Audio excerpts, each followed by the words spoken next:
Hello बच्चों, आज की क्लास में आप सबका स्वागत है। आज हम जो लेसन स्टार्ट करने वाले हैं इसका नाम है रीचिंग ग्रैंडमदर्स हाउस और ये ओमाना की जर्नी का सबसे आखिरी पड़ाव है या हम कह सकते हैं लास्ट चैप्टर है ओमानास की जर्नी का। सो आइए लेसन स्टार्ट करते हैं।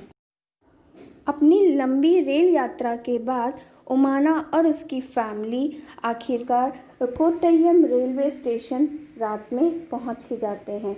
ओमाना की वलियामा का घर स्टेशन से ज़्यादा दूर नहीं था, इसीलिए उन्होंने सोचा पहले वलियामा के घर ही जाते हैं, उसके बाद दादी के घर जाएंगे।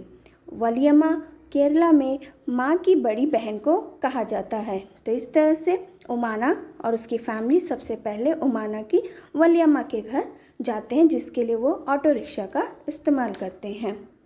वलियामा के घर पहुंचकर ओमाना बहुत थक जाती है और वो खाना खाने के लिए भी नहीं रुकती है और वो जाकर सो जाती है और अगले दिन के लिए फ्रेश होती है। अगले दिन सुबह जल्दी उठकर सभी लोग तैयार हो जाते हैं और बस स्टॉप पर जाते हैं बस पकड़ने के लिए।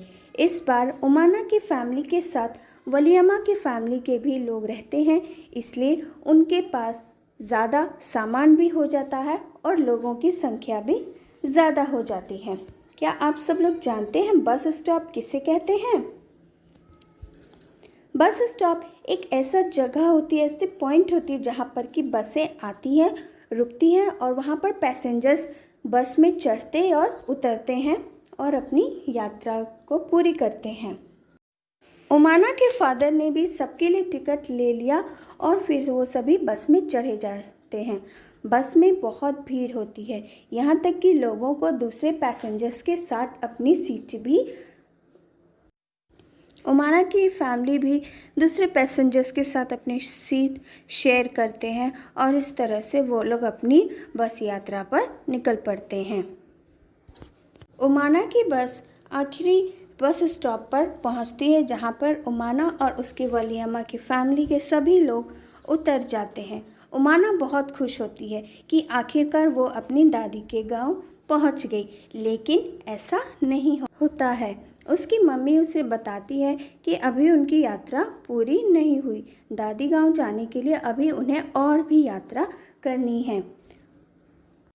बस स्टॉप से ही ओमाना की मदर उस गांव की ओर इशारा करती है जहां पर उन्हें पहुंचना होता है। गांव को देखकर ओमाना ये सोचने लगती है कि आखिर हम वहां कैसे पहुंचेंगे। तभी एक फेरी आती है। फेरी देखकर ओमाना की मम्मी उसको फेरी के बारे में बताती हैं कि फेरी एक ऐसी नाव होती है जिसे लोग नदी पार करने के लिए इस्तेमाल करते हैं। इसमें एक साथ कई लोग बैठ सकते हैं और बहुत सारा सामान भी ले जाया जा सकता है। फेरी में बैठने से पहले ही लोगों को पेमेंट कर देनी पड़ती है, क्योंकि फेरी में इतनी भीड़ होती है कि लोग उतरते समय जल्दबाजी में कभी कभी पैसे देना भूल जाते हैं। इसीलिए फेरी में चढ़ने से पहले ही किराया या भाड़ा दे दिया जाता है। ओमाना की फैमिली भी फेरी में किराया देकर चढ़ जाते हैं और उन्हें किनारे की सीट मिल जाती है। ओमाना वहाँ से बैठकर बाहर का नज़ारा का आनंद लेती है। ओमाना को नदी के चारों ओर किनारों पे कोकोनट के बड़े बड़े पेड़ दिखाई देते हैं। पानी में का बहना उसे बहुत पसंद लगता है। साथ ही साथ लोग मछलियाँ पकड़ रहे हैं, कपड़े धो रहे हैं और अपना अन्य कार्य भी करते हुए दिखाई देते हैं। ये सब देखकर ओमाना बहुत खुश होती है। आखिरकार फेरी शाम होते होते उसकी दादी के गांव तक पहुंच जाती है। ओमाना सब परिवार फेरी से उतर जाती है और आखिरकार अपने दादी के गांव पहुंच जाती है।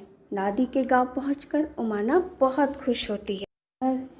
इस तरह से ओमाना की जर्नी पूरी होती है। आइए अब देखते हैं कि ओमाना ने अपनी जर्नी के दौरान कौन कौन से मोड ऑफ ट्रांसपोर्ट यूज़ किए थे। सबसे पहले उसने अपनी यात्रा रेलगाड़ी से स्टार्ट की थी। उसके बाद ऑटो रिक्शा से वो अपनी वलियामा के घर गई। वलियामा के घर से बस करके उसकी फैमिली दादी के गांव पहुंचने के लिए नदी के किनारे पहुंचती है और आखिर में फेरी का यूज़ करके वो लोग अपनी दादी के घर पहुंच जाते हैं। अपनी यात्रा के दौरान ओमाना 5 स्टेट्स गुजरात, महाराष्ट्र, कर्नाटका, गोवा और केरला से होकर गुजरती है और इन पांचों ही प्रदेशों के अलग अलग कल्चर, सिस्टम, भाषा, वेशभूषा, खान-पान आदि से वो परिचित होती है। आशा है आप लोग को आज का लेसन समझ आ गया होगा और आपने भी ओमाना की जर्नी को खूब एंजॉय किया होगा। धन्यवाद।